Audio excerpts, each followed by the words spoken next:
Shangri-la Mulberry. So hello everybody. Yeah, I hope you guys are doing absolutely amazing. There's a nice little Shangri-la Mulberry.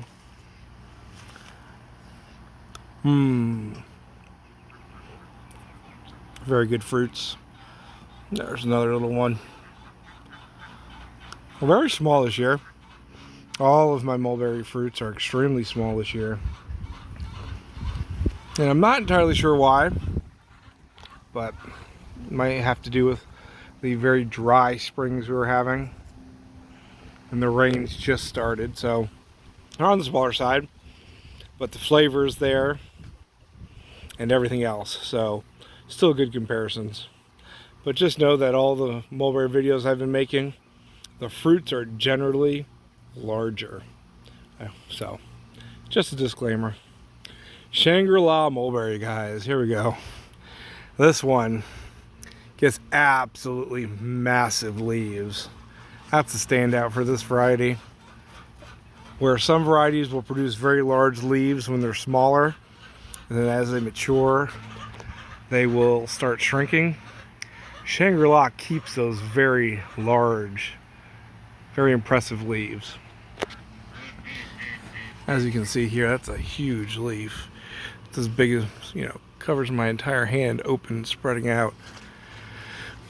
And the leaves are really great when they're young.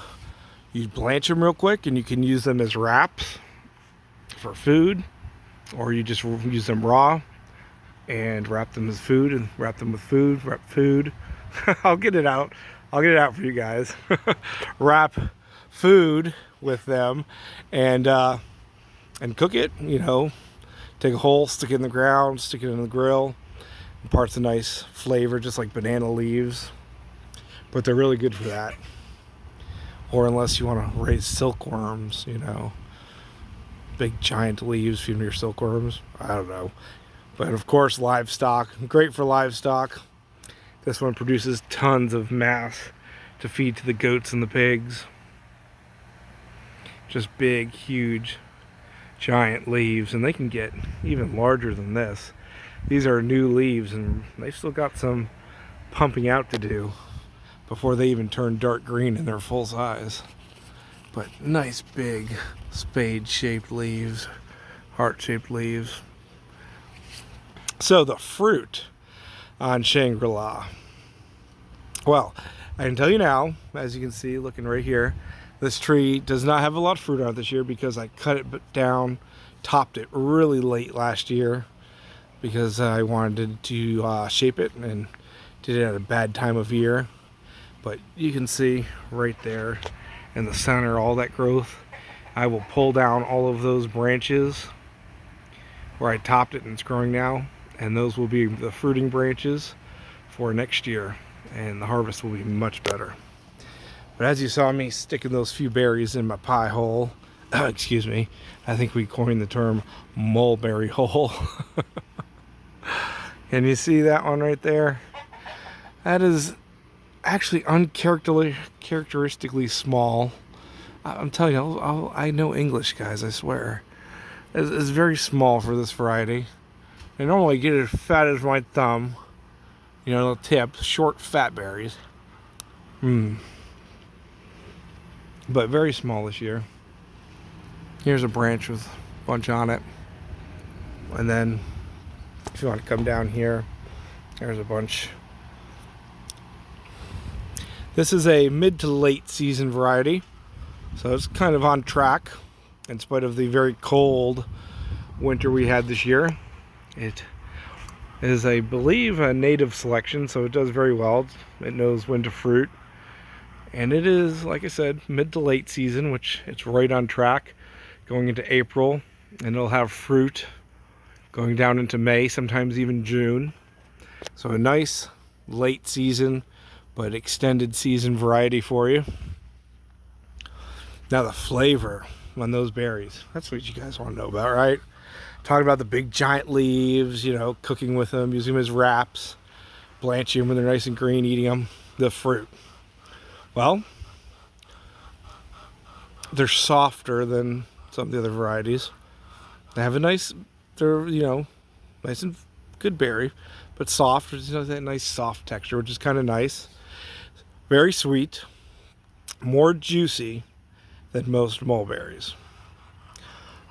It's got a, you can actually, when you bite it, you actually get some juice out of it. I'm trying to describe it, guys. Forgive me, I'm sitting here in my head. I should have these thoughts before I make the videos, right? Let's see, what does this taste like? No, instead I sit here and make your videos and try and describe it and think of it at the same time. But it's a soft, juicy, very sweet berry. When it is ripe, 0 acid. You pick it with a little bit of red, you get some more of the acid. Again, you know, you can change up the flavor some. Flavor-wise, besides being just very sweet, it has a nice mild flavor. And I'd say it's a mild mulberry flavor. Where a variety like Wassisa, however you want to say it, has a strong mulberry flavor. This has a nice subdued mulberry flavor with a nice, you know, rich moistness to it, you know, nice in flavor, nice sweet, juicy. Yes, sweet, juicy, and a nice light mulberry flavor. Some people that I've talked to don't like mulberries because some of them, especially like Wassisa, have that punch, that mulberry flavor. This is a milder version of that. There you go. That's a good description. Sweet, juicy, mild mulberry flavor. And very nice variety. Delicious, absolutely delicious berries. And more food uses than just having berries. And well, you can eat all mulberry leaves. Like I said, these have a flavor to match the fruit, I'll tell you. A mild, you know, leaf flavor, green flavor.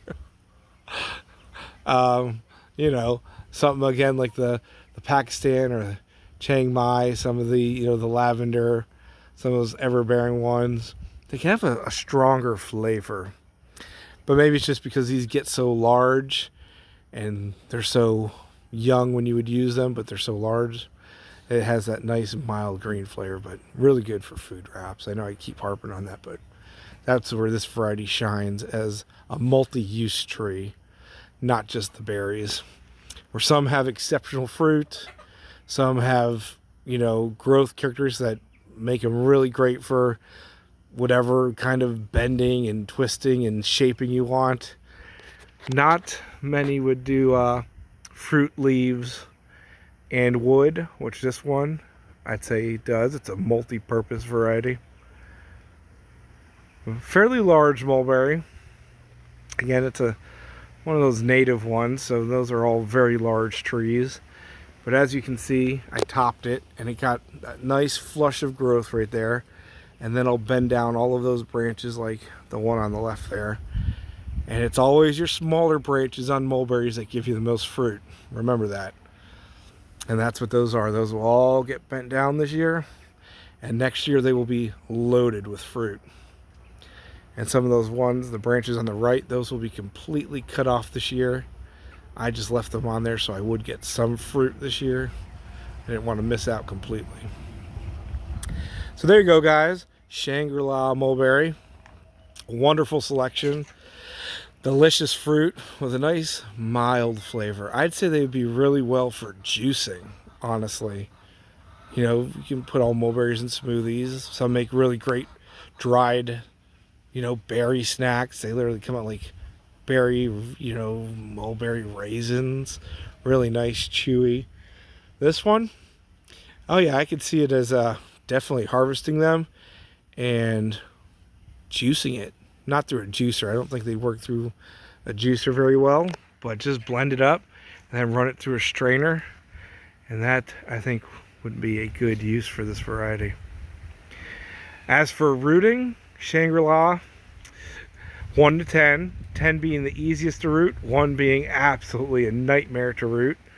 Tice, Himalayan, you know, Doherty Dwarf, Lavender.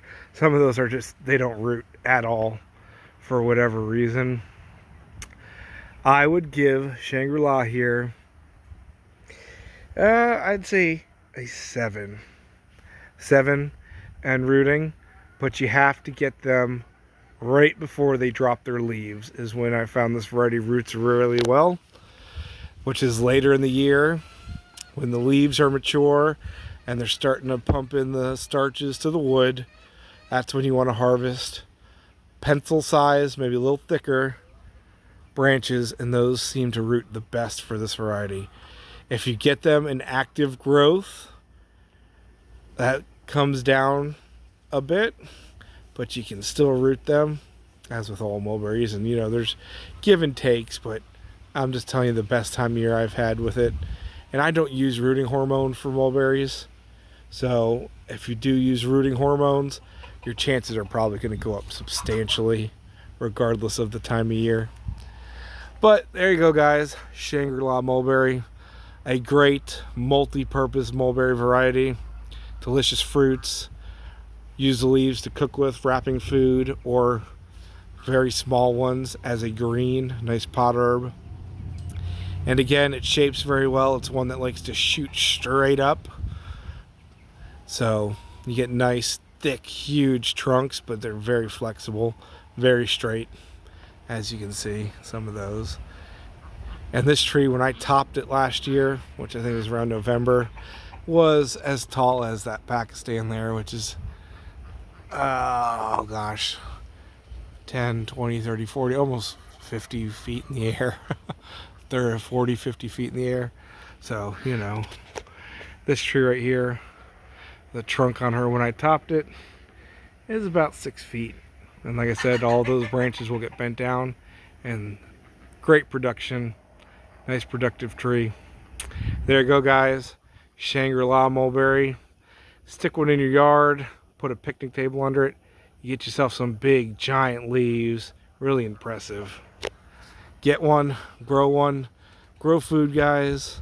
Grow easy, productive, nutritious plants and fruits, whatever. And yeah, mulberries. I'm showing you some of the varieties I have. I have 10 new varieties this year that I planted out, and those will be next year, universe willing. Those will be videos for you next year. See you later, guys. If you want cuttings, either get hold of me, or when they're available, my email will be down below in the description. Which, by the way, if my email is not below in the description, just a hint, wink, guys. It's on most of my videos, or you can actually go to my channel and it's there. Some of you are, posting a lot of comments. How do I get hold of you? Well, no offense, guys, but just use some of that brain power. Mulberries will help you there. Full of antioxidants, nutrition, power that brain. Yep. See you later.